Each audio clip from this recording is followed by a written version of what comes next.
Muy bien, bienvenidas, bienvenidos al escenario del Poder. Stock disponible por Vía X. Conversaciones que van haciendo sociedad por la libre expresión. En un país que estamos construyendo entre todas y entre todos. Vámonos con nuestro primer invitado. Está punteando las encuestas para ser presidente de la República, alcalde de Recoleta, del Partido Comunista también, don Daniel Jadwe. ¿Cómo está? Muy bien, arquitecto, Freddy. Sociólogo, dice sus cartones ahí.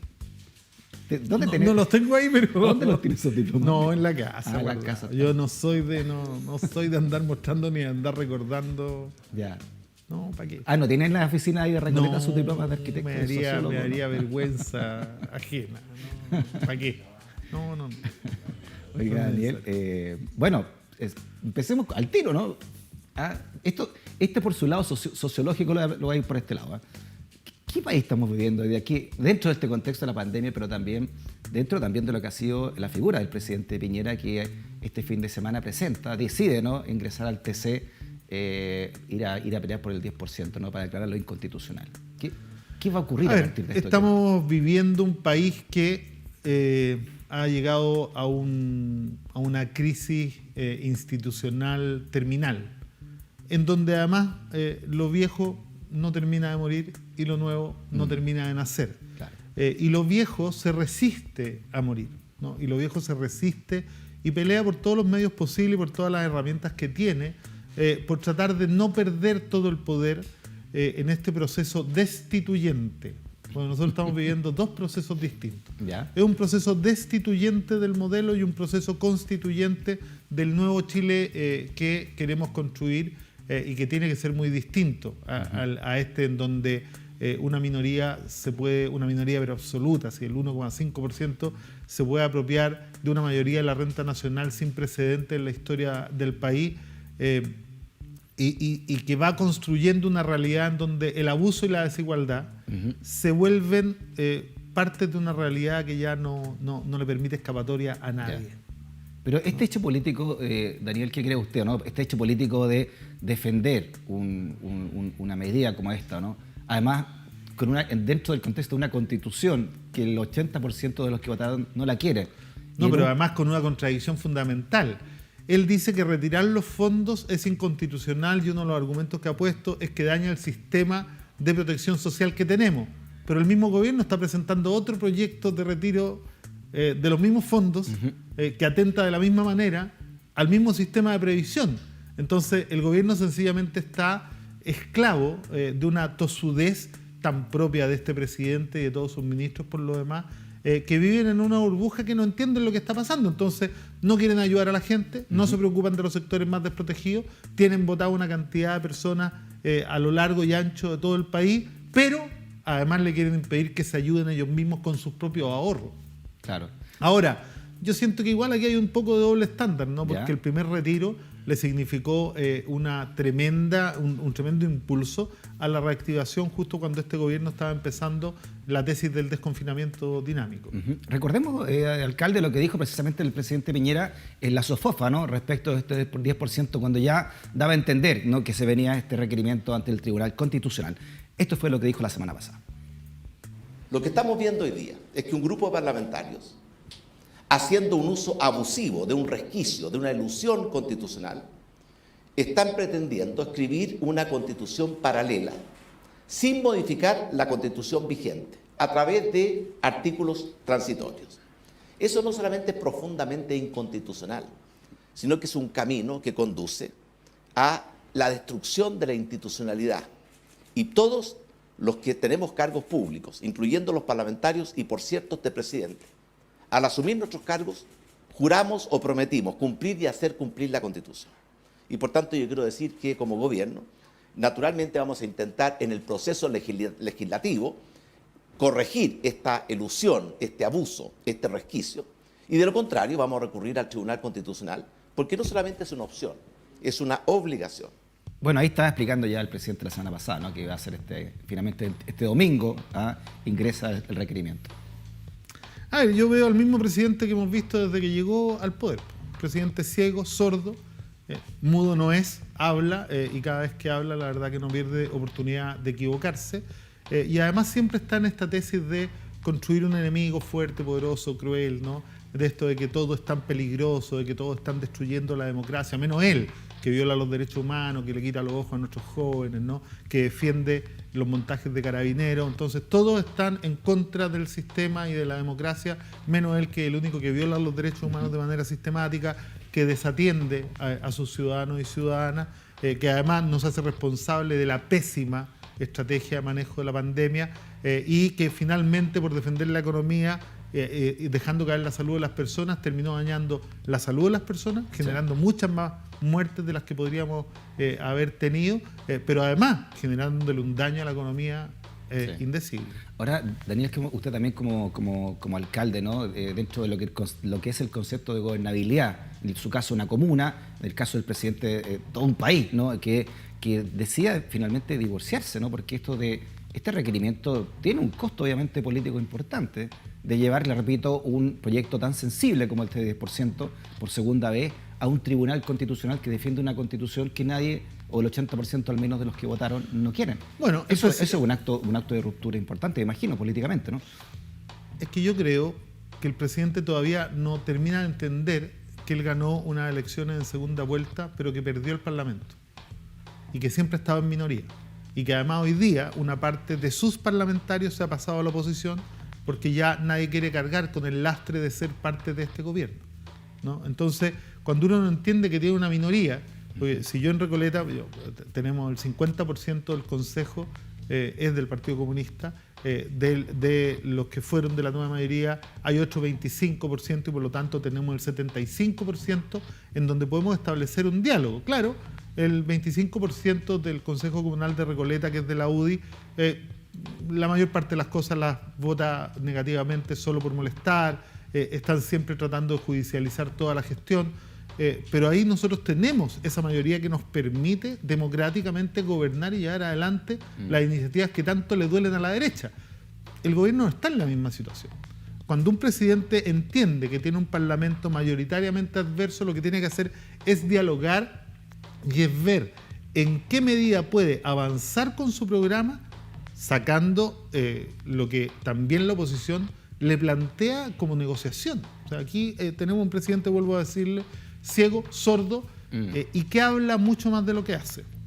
Ahora, la pregunta evidente también que se hizo mucho en redes a partir de este domingo, cuando se supo esta noticia, alcalde, era, bueno, ¿por qué un primer retiro sí fue constitucional y un segundo retiro que además el mismo porcentaje y tuvo más votos incluso a favor en la Cámara de Diputados, 130 esta segunda oportunidad, podría ser inconstitucional, ¿no?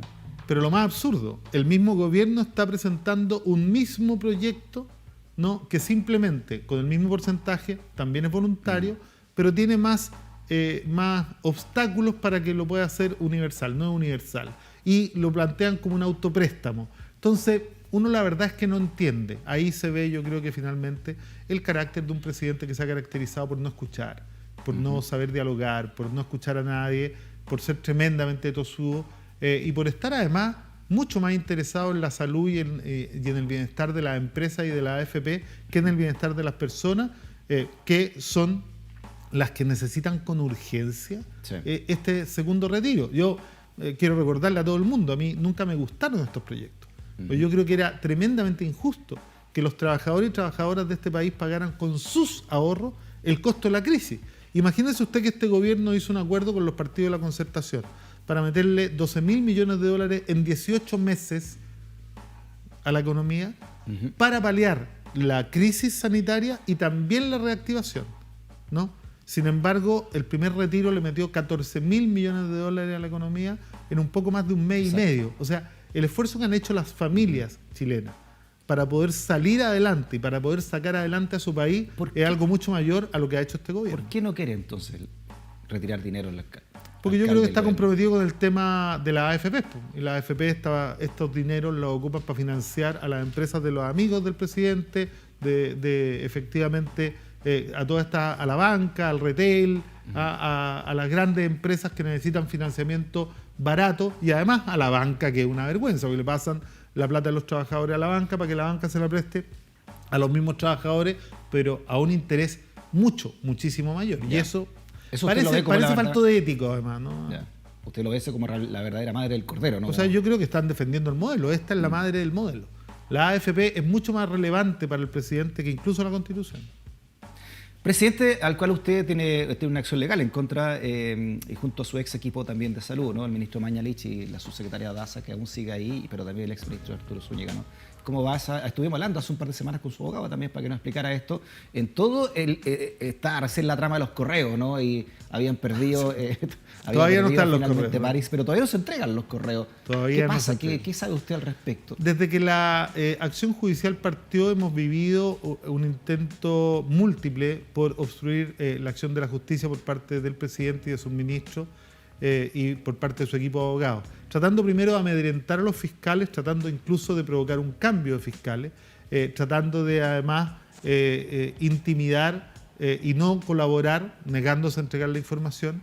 Y yo creo que es porque están ocultando algo que debe ser muy grave. Yo todavía tengo la gran duda, ¿no? La gran duda que yo tengo es por qué Las Condes entra con 56 casos por cada 100.000 habitantes en cuarentena y Recoleta entra con más de 350 casos por cada 100.000 habitantes en cuarentena. Que ellos me expliquen, que no lo han querido explicar, ni siquiera quisieron responder cuando declaró el ministro por qué efectivamente en 6 semanas en cuarentena Las Condes crece un 150% de los casos, claro, y dejan en el mismo periodo que Recoleta suba un 3.546% los casos. Entonces, yo verdaderamente creo que aquí hubo una intencionalidad, hubo un sesgo, ¿no? Y como ellos no lo han podido esclarecer y tampoco quieren colaborar, la investigación va lento, pero va. Y va avanzando. Como le decía, hablamos con su abogado, ¿no? Hace un par de semanas y él estaba como defraudado porque recién en la tercera audiencia, la tercera de 3, digamos, la última audiencia, él pudo hacer algunas preguntas a Mañalich, ¿no? Al exministro Mañalich, pero un montón de preguntas que el mismo juez no dejó hacer, que él consideraba al abogado suyo que era inherente al caso, ¿no? Que había que hacerlo, como por ejemplo que explicara esto de las cuarentenas dinámicas, el rebaño, etcétera.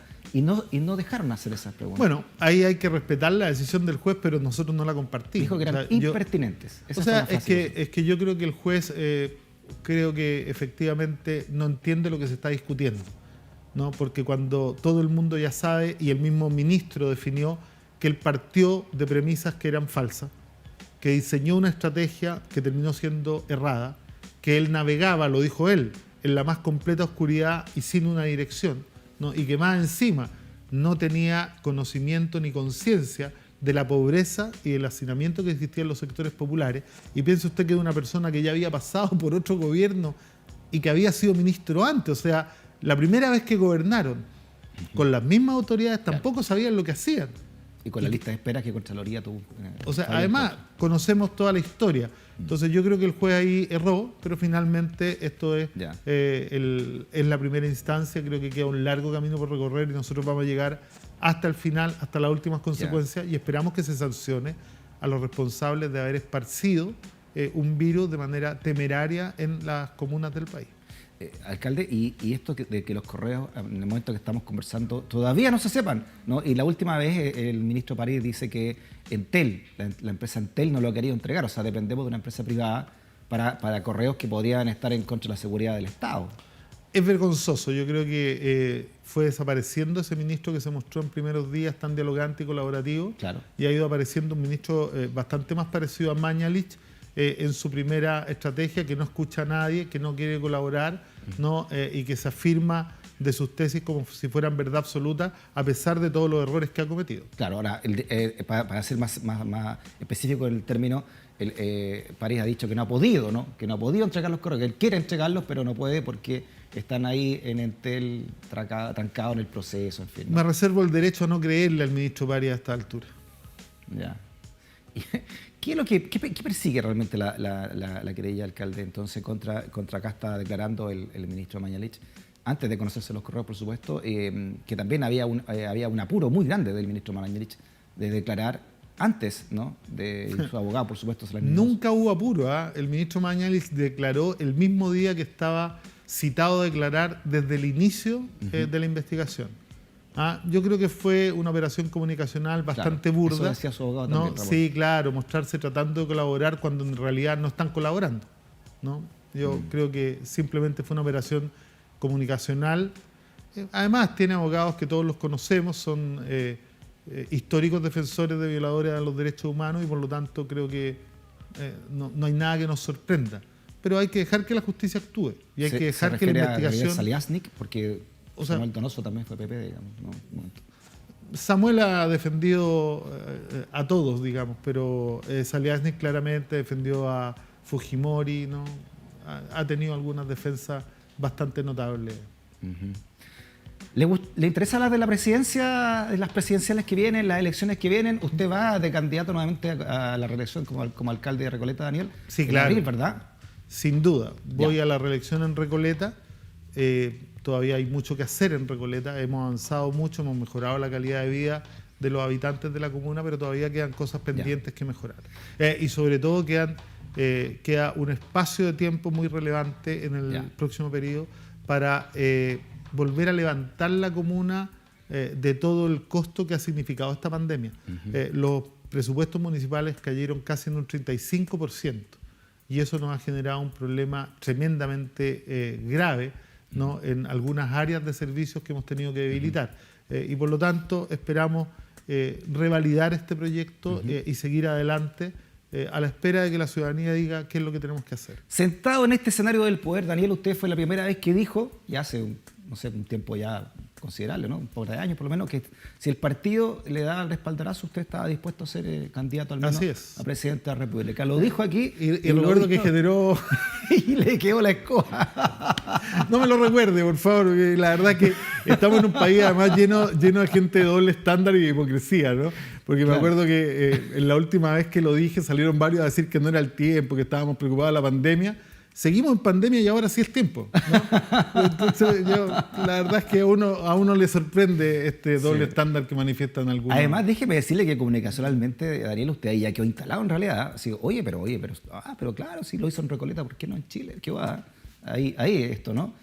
Bueno, lo más relevante es entenderlo. Yo nunca he dicho que quiera ser presidente, tampoco mi partido me ha nominado hasta el día de hoy, pero si hoy día jugamos este rol en el imaginario colectivo de estar en la encuesta, que además yo les creo re poco a las encuestas, ¿no? Pero efectivamente están, y estamos ahí. No le creía a Cadem que dice que hoy día dice que Pamela Giles es la única que podría ganar a Joaquín Lavín. Yo le creo poco a las encuestas, pero a la academia a la que menos le creo. Porque además de que se ha venido equivocando en un promedio de 10 puntos en las últimas elecciones siempre, es una encuesta que paga el presidente de la República con una cantidad tremendamente importante y que por lo mismo se equivoca cuando quiere la academia, ¿no? Y tiene problemas metodológicos también serios. Hay otras que son algo más serias, pero las encuestas tienen muchas debilidades para representar, y esto lo hemos visto a lo largo de todo el mundo. Nunca logran representar y tienen más el objetivo de crear una realidad que representarla, ¿no? Claro. Bueno, Cadem ofreció disculpas, ¿se acuerda? Por lo de Beatriz Sánchez, ¿no? O sea, Cadem tendría que haber vivido los últimos 3 años pidiendo disculpas. Pero además, pero esto es medio enfermizo. ¿Eh? Nosotros somos el único país que el 11 de marzo, cuando empieza un periodo presidencial, a la semana siguiente ya tenía encuestas presidenciales para la próxima elección. Es un poco llamativo, claro, a decirlo menos, ¿no? Hay una hiperpresidencialización de la discusión que es un poco burda, ¿no? Pero que además cuando los medios, los periodistas, las encuestas empiezan a poner el tema, evidentemente se convierte en un tema. Pero yo creo que han estado en los tiempos... Pero esta irrupción de Pamela Giles, ¿usted cree que hay detrás también un manejo entonces de parte de alguna encuesta? No sabría decirlo. Yo creo que está justificado en el tema del rol que ella ha jugado en el 10%, más allá de esta discusión de si se robó el proyecto o no se robó el proyecto, más allá de la discusión de sus formas, que yo no comparto, valoro mucho lo que ha logrado hacer, pero yo creo que la discusión tiene que ser un poco más respetuosa en términos de los conceptos que se esgrimen respecto de otros. Yo cuando me he salido del cauce democrático para la discusión he pedido disculpas inmediatamente. ¿Le pasó con el senador Insulza que usted pidió disculpas y ahora también le pasa a no solo una vez, he pedido disculpas todas las veces que ha sido necesaria, pero aquí yo creo que hay una estrategia que tiene que ver, ¿no? Con una forma de enfrentar la política que yo por lo menos me distancio de ella, trato de establecer diálogos que sean más fraternales. ¿Usted iría por una primaria con ella, me imagino, no? O sea, yo iría a una primaria con cualquiera. Ya. O sea, yo no tengo problema, siempre y cuando, claro, todos los que vayan a la primaria se comprometan a apoyar al que gana. ¿No? Yo he visto a varios que dicen que son partidarios de primarias amplias, pero que si gana un comunista no votarían por el comunista. Entonces, ese doble estándar y esa hipocresía es la que viene cansando a este país. Por lo tanto, hay que definir muy bien a quién uno les puede creer en política y a quiénes no. Sí. Ahora, están mucho más abiertos. Hemos tenido aquí ahí a Heraldo Muñoz, que hace un tiempo decía que con los comunistas... Heraldo fue el que dijo que Chile se merecía más que un comunista. A mí me parece que esa forma de discutir es muy poco democrática y muy poco amable, sobre todo con personas que han sido parte del mismo conglomerado, ¿no? Da la sensación de que les gustan los comunistas cuando nos toca a nosotros votar por ellos, ¿no? Pero son absolutamente incapaces de trabajar con nosotros cuando es al revés. Y eso ha pasado más de una vez. Pero ese es un juego que ellos tienen que resolver. Yo la verdad que estoy para construir la unidad, no para construir la división como lo han hecho ellos, ninguneando, vetando o hablando mal de los que fueron sus socios. Yo digo, mira, primarias amplias con todos los que quieran respetar el resultado de la primaria y comprometerse a disputar. Pero además, con una cuestión bien esencial. Tiene que ser una apuesta programática verdaderamente transformadora. Nosotros ya no tenemos espacio para volver a hacer lo que se hizo, por ejemplo, con la nueva mayoría. Para que nadie de los que firmó el programa después diga, no, lo firmamos sin leerlo. ¿No? O para que nadie diga después, no, mira, tenemos matices con el programa que no habíamos descubierto antes. La apuesta tiene que ser para cumplir las demandas de la ciudadanía. No sé si se puedan cumplir todas en 4 años, pero por lo menos para iniciar un trayecto hacia la construcción del país que la ciudadanía quiere, que la ciudadanía ha manifestado pública y pacíficamente, que quiere un país donde la dignidad se vuelva costumbre y constitución. ¿Y cómo entiendo yo la dignidad? La capacidad de ser feliz en un marco de autonomía. Aquí nadie quiere que le regalen nada. Aquí nadie quiere que efectivamente el Estado se convierta en el papá de todo el mundo. Aquí lo que se quiere es que cada uno, con el esfuerzo de su trabajo, pueda vivir y pueda responder y resolver sus necesidades básicas, tanto materiales como inmateriales, más relevantes. Por eso que en Recoleta hemos hecho esto de que con la misma plata, porque no le hemos subido el sueldo a los trabajadores en la comuna de Recoleta, porque además no es parte de nuestras atribuciones, pero hoy día ellos tienen medicamentos más baratos, arriendos más baratos, libros más baratos, lentes más baratos, y eso mejora la vida y mejora la dignidad, porque en el marco de su propia autonomía son capaces de resolver muchas más necesidades de las que resolvían antes. Sí, otro que hemos hablado acá también fue Fuachain, estuvo acá hace una semanita acá. Le preguntamos a Fuachain, porque como que también tenía un discurso muy anticomunista al principio, pero como que se ha ido suavizando también en general. Pero él decía, mira, yo votaría por Daniel Jadwe, sí, pero primero el programa, ¿no? Primero veamos un programa y después vemos qué hacemos, pero no vamos a votar por una persona para que después imponga el programa que quieran al resto, ¿no? Mira, el presidente del Partido Radical dijo algo bien claro. Siempre el que gana la primaria le pone su sello al programa, lo que no significa imponer un programa. Lo dijo un presidente de un partido de la Concertación. Y yo le creo. Efectivamente siento que siempre el que le pone el rostro también le pone el sello o se lo pone el partido. Y esto lo vimos con Ricardo Lagos, lo vimos con Frey, lo vimos con Michelle Bachelet, ¿no? Uno no se imagina que el gobierno de la nueva mayoría hubiera tenido el mismo programa si su candidato hubiera sido otro. Entonces, nadie está hablando de imponer un programa. El programa se acuerda, pero se acuerda en virtud de lo que definen las mayorías cuando votan.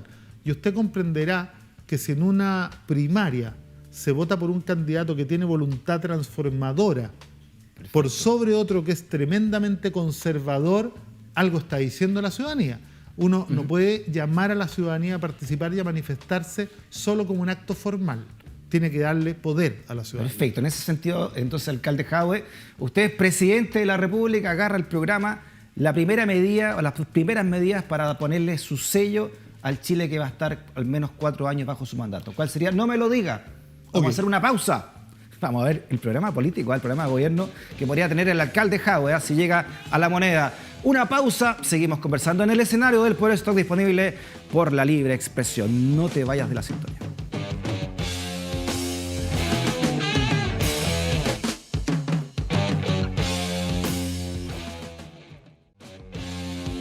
Muy bien, Seguimos en Stock Disponible, escenario del Poder vía X por la libre expresión, hablando con el alcalde de Recoleta, Daniel Jadwe, también precandidato presidencial, todavía no. Precandidato presidencial, muy bien.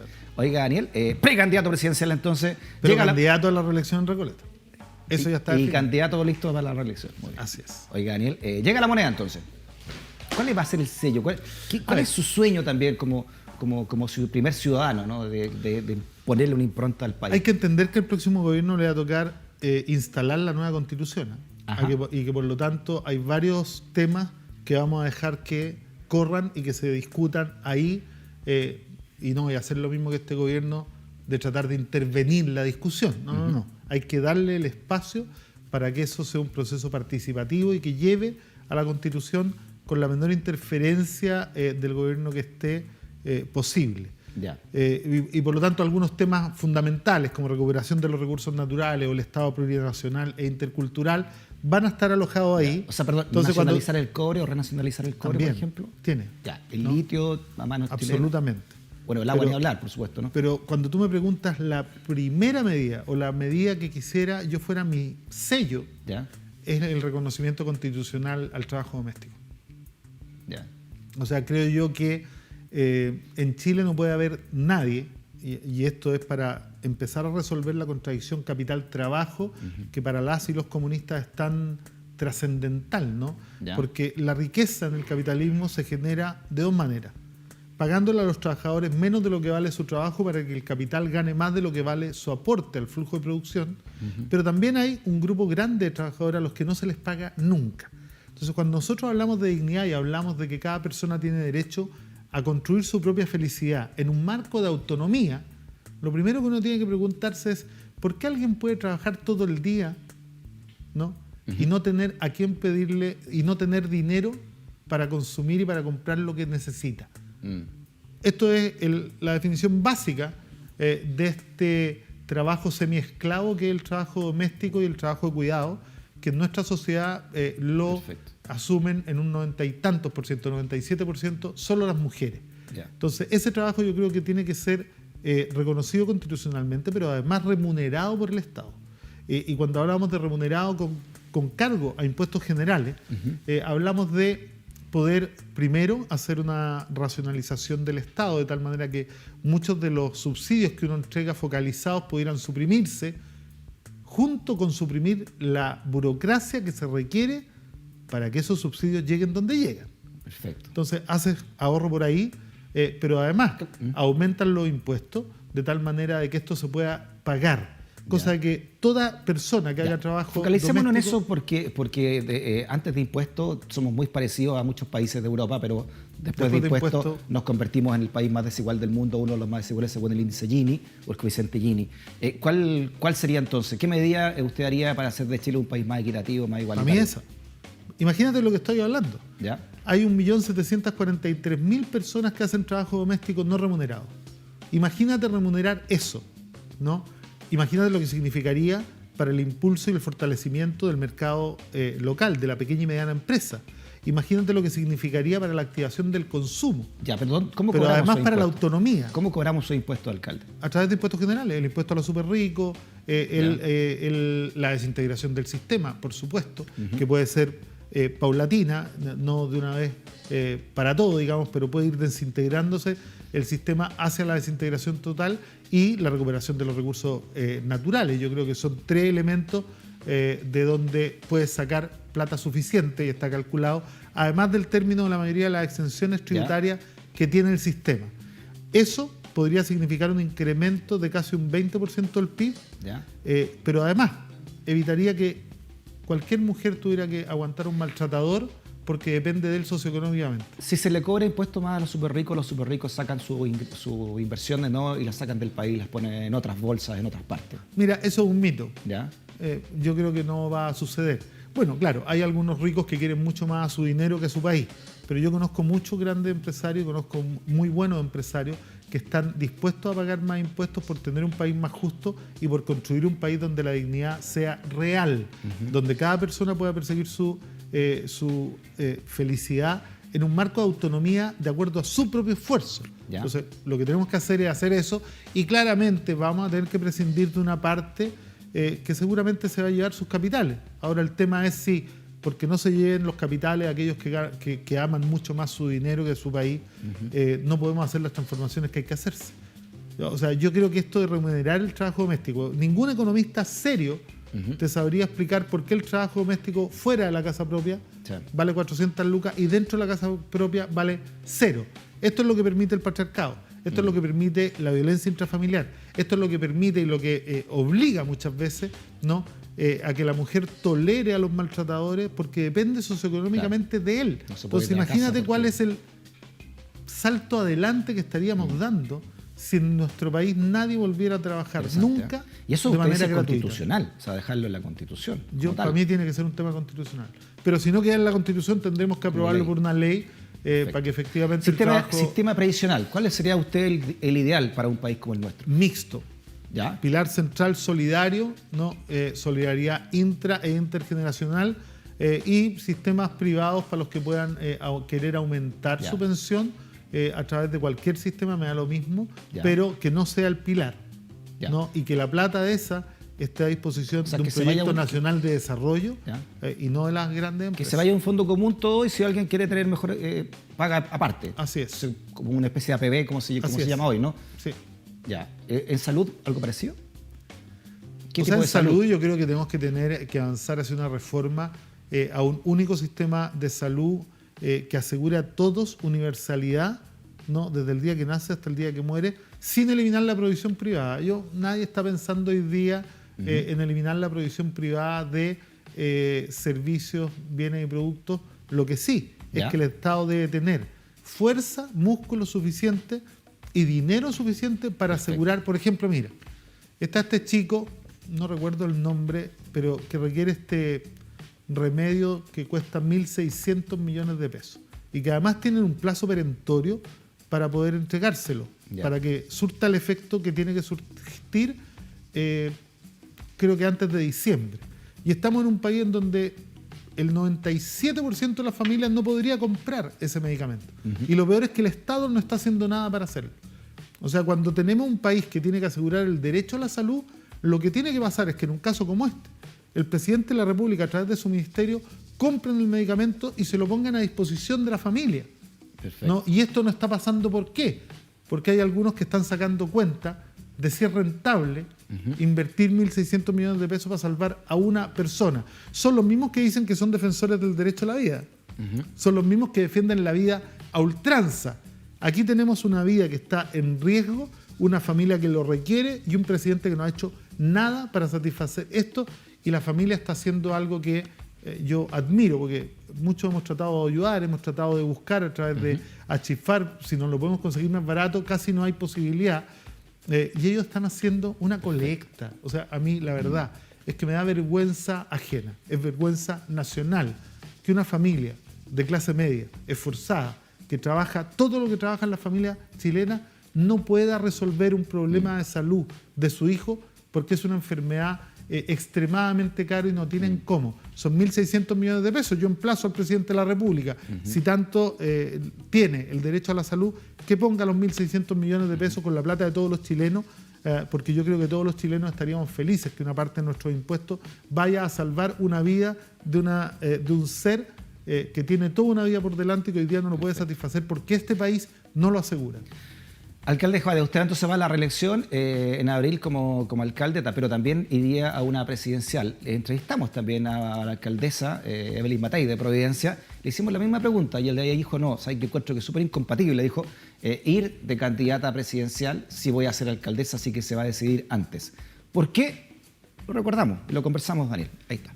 Me pasa que yo siento que cuando la gente vota por un alcalde, supone que ese alcalde va a llegar al final de su periodo. O va a tratar, claro, porque uno siempre se puede morir o enfermar, ¿no es cierto? Pero va a tratar. Y en este caso, 19 días después de haber asumido como alcalde, uno tendría que ya inscribir la candidatura para las primarias. Entonces me pasa que yo por lo menos personalmente o voy a ir a una o voy a ir al otro. No voy a ir a ambas. Me parece que es como una forma de respetar a la ciudadanía, a nuestros vecinos. Y me pasa que, claro, cuando un alcalde, ¿no es cierto? Suponte tú que me fuera bien y que asumo como presidente. Bueno, ¿quién queda de alcalde acá en Providencia? Queda uno de los concejales, que además son electos, son los demás concejales los que votan cuál de ellos va a ser el próximo alcalde. Claro. Entonces me parece, digamos, que la elección de alcalde es una decisión seria de los vecinos. Claro, ella dice entonces que después de 19 días de asumir como alcaldesa o alcalde, ustedes debieran inscribir su candidatura presidencial. ¿Encuentra poco serio eso la alcaldesa Matei? Yo respeto mucho la opinión de todos mis colegas, pero tengo varias diferencias bien significativas con Evelyn. Me hubiese encantado que ella pensara así cuando era diputada y la llamaron a ser ministra y dejó botada el cargo de diputado y se fue de ministro. Parece que ahí no la habían elegido para que terminara su periodo. Primera inconsistencia un poco brutal, digamos, ¿no? Lo segundo, tenemos otra segunda diferencia con la alcaldesa Evelyn. Yo soy de Recoleta, nací en Recoleta, fui candidato por Recoleta muchas veces y le tengo un cariño único a mi comuna. Hoy día no vivo en ella, pero sigo trabajando en ella todos los días. Ella nunca ha vivido en su comuna. Ella vive en otra comuna, es de otra comuna, estudió en otra comuna. Y por lo tanto creo que la relación que ella tiene con la comuna que gobierna no es la misma que yo tengo con la comuna que gobierno, digamos, ¿no? Y creo que eso hace una diferencia significativa. Y por lo tanto creo que ella está en todo su derecho, pero lo que en este país es legal, es legal. Y si los senadores pueden ir y ser candidatos a la presidencia sin renunciar a su cargo, ¿no? Y los alcaldes también lo pueden hacer, yo no veo por qué esto esté en discusión. Ahora, ella tiene otro problema, que lo manifiesta. Yo no tengo problema si la gente me renueva el compromiso y si después la misma ciudadanía, porque esto ya yo lo he ido conversando con todos mis vecinos, esta posibilidad, y están muy felices y orgullosos tanto de lo que hemos hecho, felices de que sigamos y felices también de que seamos una alternativa para llevar todo lo que se ha hecho en Recoleta a nivel nacional, ¿no? Los recoletanos y recoletanas no tienen una pizca de egoísmo y dicen que si todo lo que ellos disfrutan lo puede tener todo Chile, bien por todo Chile también. Pero además yo tengo un tema zanjado. Esto no es el proyecto de un hombre lo que pasa en Recoleta, es el proyecto de un partido. Si ella no tiene un proyecto de su partido en Providencia, es un problema de ella. Entonces yo, si la ciudadanía me habilitara para ser presidente y tuviera que dejar Recoleta, quedaría en manos del mismo proyecto, ¿no? Y en manos de un concejal que trataría a la comuna igual como la trato yo y no haría nada distinto, porque en Recoleta el Partido Comunista tiene el 50% del consejo por sí solo y lo vamos a revalidar también. Entonces, claro, ella quizás no tenga el apoyo para que alguien continúe su labor, yo lo tengo, ¿no? Pero vuelvo a decirlo, mi compromiso con Recoleta es lo primero y yo solo saldría de Recoleta en el próximo periodo si es que la misma ciudadanía, incluida la de Recoleta, me mandatara una responsabilidad en donde pudiese trabajar para todo Chile, incluida Recoleta. Ahora, yo creo que usted tiene un punto alcalde, y también lo tiene el alcalde Lavín, ¿no? Que si transparentan antes de la elección que podrían también ser candidato presidencial, la gente que vota por ustedes ya sabría, ¿no?, que está esa posibilidad. Le pasa a usted, le pasa también al alcalde Lavín, u otros alcaldes también que quieran ir a una presidencia, tienen que transparentarlo antes de que la gente vote por ellos en abril, ¿no? Y ahí queda todo manifestado, ¿no? Pero mira, a mí lo que me da lata es este oportunismo de tratar de instalar discusiones que significan incluso una vuelta a carnero a los mismos que la instalan. Porque vuelvo a recordarlo, la alcaldesa Matei renunció al cargo en donde ejercía, donde la habían elegido por un periodo completo para irse de ministra. Yo creo que no está habilitada ni siquiera para opinar de esto, si ella fuera consistente con esto. ¿Qué pasa si no hay lista única en la oposición? ¿Es tan grave, cree usted, como se ha dicho, al menos en esta presidencial o en parlamentaria, etcétera, y que si la derecha va unida arrasaría para un nuevo parlamento que va a ser clave de alcalde? Porque muchas cosas que no van a quedar por los 2/3 en la Constitución se van a definir en ese parlamento que vamos a elegir el próximo año. A ver, primero, la unidad no puede significar que todos nos confundamos en una misma lista en donde estén los antineoliberales con los neoliberales socialdemócratas, ¿no? Yo creo que son proyectos distintos de país y yo creo que se achica la influencia de una lista en donde convive gente tan distinta, ¿no? Yo creo que cada lista debe tener su propia identidad. Yo creo que este tema de seguir binominalizando culturalmente la discusión en términos de que es gobierno y oposición no le sirve al futuro de Chile. Yo creo que aquí tiene que haber una lista antineoliberal de izquierda, tiene que haber otra lista de la socialdemocracia neoliberal y tiene que haber una lista de derecha. Ahora, yo no creo que la derecha vaya a arrasar con esto. ¿Ya? Yo creo que la derecha va a sacar un porcentaje muy similar al que sacó el rechazo, porque la gente está consciente de que si quiere una nueva constitución no tiene por qué votar por los que no quieren una nueva constitución. ¿Ya? O sea, usted dramatiza entonces que ahora la concertación, bueno, la unión convencional, no sé si se llama ahora, vaya distinto al pacto de... Es que además te voy a dar un dato, mira. Primero, para ir a una lista única tendrían que haber partidos que ya hubiesen declarado que renuncian a sus cupos. Yo no he escuchado a nadie, ni a Araldo Muñoz, ni a Fuad Chaín, ni a nadie decir que ellos van a dejar sus cupos para que los independientes compitan. Por lo tanto, estos llamados a la unidad a mí me parecen más un show, digamos, ¿no?, que algo real. Cuando yo escuche a alguien de ellos decir que están dispuestos a ceder sus cupos a los independientes y no llevar a sus militantes, voy a empezar a creer que podemos ir en unidad. Nosotros nos comprometimos a que el 50% de los cupos nuestros no van a ser para dirigentes sociales e independientes. Pero lo segundo, usted tiene más de 16 partidos que usted quiere meter en una lista.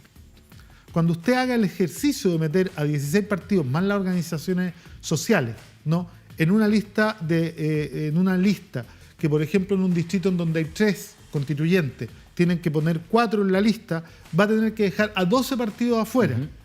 ¿Usted cree que eso efectivamente ayuda? No, yo creo que achica. Pero además, si además de esos 4 partidos usted quiere meterle independientes y dirigentes sociales para honrar el mandato ciudadano, usted va a estar en un problema serio. Entonces, si quieren discutir lista unitaria, primero que empiecen a renunciar al derecho que tienen a llevar candidatos y que le entreguemos todo a la ciudadanía. Y cuando ellos digan que están dispuestos a eso, yo les voy a empezar a creer. Por de pronto, creo que es mejor ir en una oposición diferenciada, pero coordinada, ¿no? ¿Por qué alcalde del Partido Comunista a esta altura no sigue siendo tan incómodo? Le ocurre a sectores de la DC que dicen, no puede ir con el Partido Comunista, ¿no?, sectores como de Ignacio Walker, etcétera. Pero también le ocurre al Frente Amplio. Mire, el Partido Liberal también se siente incómodo, ¿no?, si hacen realmente una alianza el Frente Amplio completo con el Partido Comunista. Pero ¿cómo no va a ser incómodo? La gente del Partido Liberal, algunos de ellos participaron del primer gobierno de Sebastián Piñera. Los demócratas cristianos son neoliberales.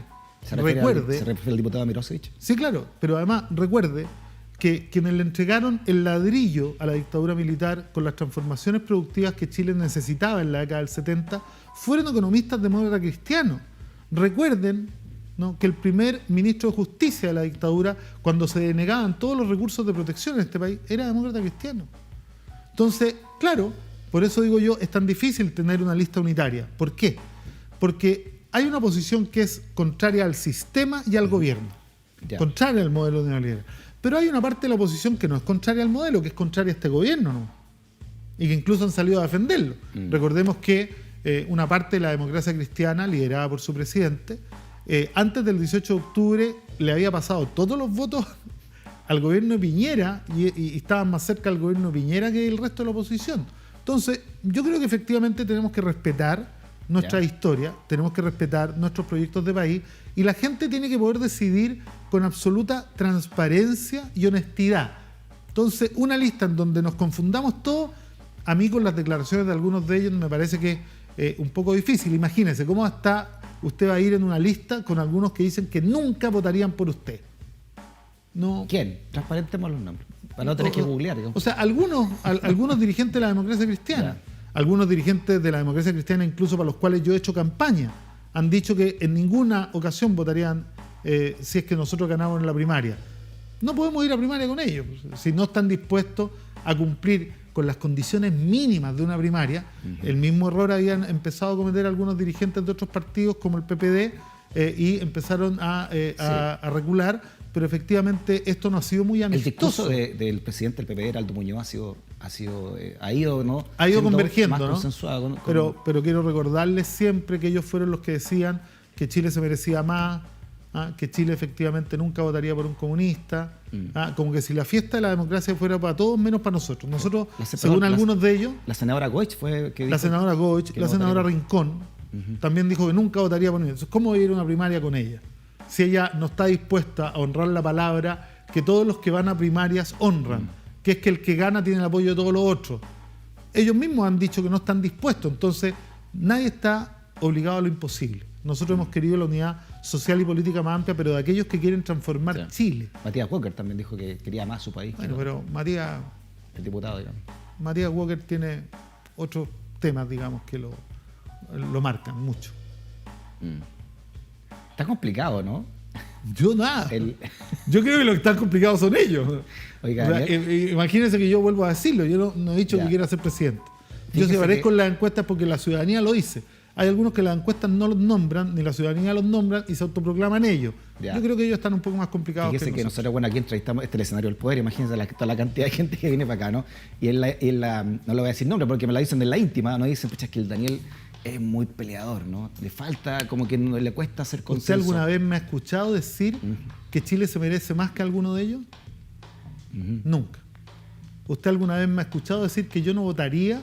Mire, hice campaña lealmente por todos los presidentes de la concertación que hubo después cuando tuvieron que pasar a la segunda vuelta. Cuando sacamos la farmacia popular, la pusimos a disposición de los 345 municipios de Chile al día siguiente. Lo mismo con la óptica, lo mismo con la librería, lo mismo con todo. Soy partícipe de 3 asociaciones de municipios en donde trabajamos con todos los colores políticos. Perfecto. Y nunca me han escuchado hablando mal de ninguno de ellos. Yo nunca he dicho que Chile se merece más que un presidente del PPD o que un presidente de la ADC. No me atrevería. Me parece poco democrático y me parece poco amistoso. Entonces me llama profundamente la atención estos prejuicios que tratan de instalar de que los más dialogantes y los que hemos trabajado por todos los candidatos de ellos somos los que no sabemos dialogar. Última pregunta, alcalde Jadwe. ¿Llega Sebastián Piñera a marzo del 2022? ¿Entrega la banda presidencial? ¿Qué cree usted? Así como están las cosas. Siempre habrá incertidumbre. Yo creo que hay algunos sectores de su propio sector que ya no están muy cómodos con él en la moneda. No, porque creo que no ha perdido oportunidad para equivocarse, ha sido un muy mal gobierno. Además, estamos en un continente en donde todos estamos mirando lo que pasa, ¿no? Entonces, claro, la gente dice, mira, en todos los sistemas democráticos hay forma de sacar a los malos gobiernos de manera anticipada y por la vía institucional y democrática. Que nunca lo hayamos ocupado en Chile es una cosa, pero efectivamente aquí también hay. Ahora, esa es una decisión que tienen que tomar otros actores. Yo no soy quien para decirlo. Yo lo que creo sí es que el presidente de la República es responsable de delitos graves. Por eso he iniciado una acción judicial en contra de él y de sus ministros. Por lo tanto, usted podrá comprender que yo no tengo una buena valoración de lo que ha hecho su gobierno, ni cuáles son sus intenciones, ni de cuál es su forma de gobernar. Alcalde, usted como autoridad también edilicia tiene mucho contacto con Carabineros, ¿no? Todos los días prácticamente, ¿no? ¿Cómo la verdad es que tenemos poco contacto con Carabineros. O sea, tiene menos de lo que quisiera entonces, ¿no? O sea, es que Recoleta ha estado viviendo una situación bien compleja. ¿Ya? Estamos en una situación de completo abandono por parte del gobierno de Sebastián Piñera, no solo con el tema de la pandemia, sino que además con Carabineros llevamos más de una década con las condiciones necesarias y cumpliendo los indicadores para ser comisaría tipo A, que implica un aumento de dotación. Seguimos siendo comisaría tipo B, no tenemos ni siquiera, no alcanzamos ni el 50% del parque automotriz que tiene Recoleta en buen estado. ¿No? Yo recibo los reportes, digamos. No tenemos carabineros suficientes. Se lo hemos pedido 50 veces. Se lo hemos pedido a todos, al ministro, al general director. Y la verdad es que el abandono en términos de seguridad de la comuna de Recoleta es brutal. Y por lo tanto tenemos poca. Y además, la comuna de Recoleta ha sido fuertemente golpeada por actos de corrupción dentro de Carabineros. Hace 2 años se llevaron, creo que a 6 o a 8 que estuvieron presos, fueron dados de baja. Ahora en la última semana 3 más. Y esto es responsabilidad del gobierno, digamos. La municipalidad nada tiene que ver con Carabineros, pero han tratado muy mal a Recoleta. ¿Tiene confianza que este nuevo general director realmente cambie las cosas? ¿Haga esa limpieza o esa reformulación de Carabineros que tanto se dice? Yo tengo un tema que es mucho más profundo, Freddy. Tiene harto que trabajar Ricardo Yáñez, ¿no? Tiene mucho trabajo, pero además yo tengo una convicción, ¿no? Aquí el problema de fondo es que en los últimos 30 años nosotros dejamos que una organización, una institución que formaba parte del gobierno de la dictadura con la derecha, ¿no? Y que habían anidado en su interior una cultura de la corrupción, del montaje, de las violaciones sistemáticas a los derechos humanos, una cultura del encubrimiento, una cultura además muy compleja, que es este concepto de la familia militar. Usted sabe lo que conlleva este concepto, ¿no? Ellos tienen más lealtad entre ellos que con el país al que juran servir. Por eso que cuando uno de ellos comete un delito, salen todos a encubrirlo antes que efectivamente, ¿no? Y esto es muy complejo. Entonces, en 30 años esa cultura organizacional se mantuvo, se profundizó y siguió operando con la misma lógica de la cultura de la dictadura. Entonces, la pregunta es, ¿un cambio cultural en estas condiciones puede venir desde adentro? Yo soy un convencido de que no. Yo soy un convencido de que Carabineros y las Fuerzas Armadas necesitan intervención civil, necesitan civiles en los controles operacionales, necesitan civiles en los controles administrativos, necesitan civiles en los controles territoriales, porque si no va a ser complejo y es muy irresponsable y muy injusto darle a un solo hombre la tarea de cambiar una cultura cuando no hay condiciones para aquello. Complicada también tarea de su ex colega, ¿no? Rodrigo Delgado, Así es. Exalcalde. ¿Usted lo conoció harto ahí trabajando? Somos bastante amigos y cercanos, tengo una muy buena impresión de él. Yo espero que este gobierno se deje permear por el sello que Rodrigo le puede dar a este gobierno y no que el gobierno termine permeando a Rodrigo y lo lleve a seguir cometiendo los mismos errores que han cometido los otros ministros. ¿Cuál sería ese sello distintivo de Rodrigo Delgado? Bueno, Rodrigo es un hombre dialogante. Rodrigo es un hombre que además tiene un compromiso con el respeto a los derechos humanos, un compromiso que no muestra este gobierno, ¿no? Un diálogo que no muestra este gobierno. Yo espero que él pueda ayudar a que la institución de la democracia en nuestro país se mantenga al menos hasta que la podamos renovar. Alcalde Daniel Jadwe, en nombre de todo el equipo, muchas gracias por haber venido. Muchas gracias a ustedes por este espacio. Muy bien, conversaciones necesarias desde el escenario del poder, desde Stock Disponible, desde VIX y por la libre expresión. Muchas gracias por la sintonía y hasta la próxima. Chao.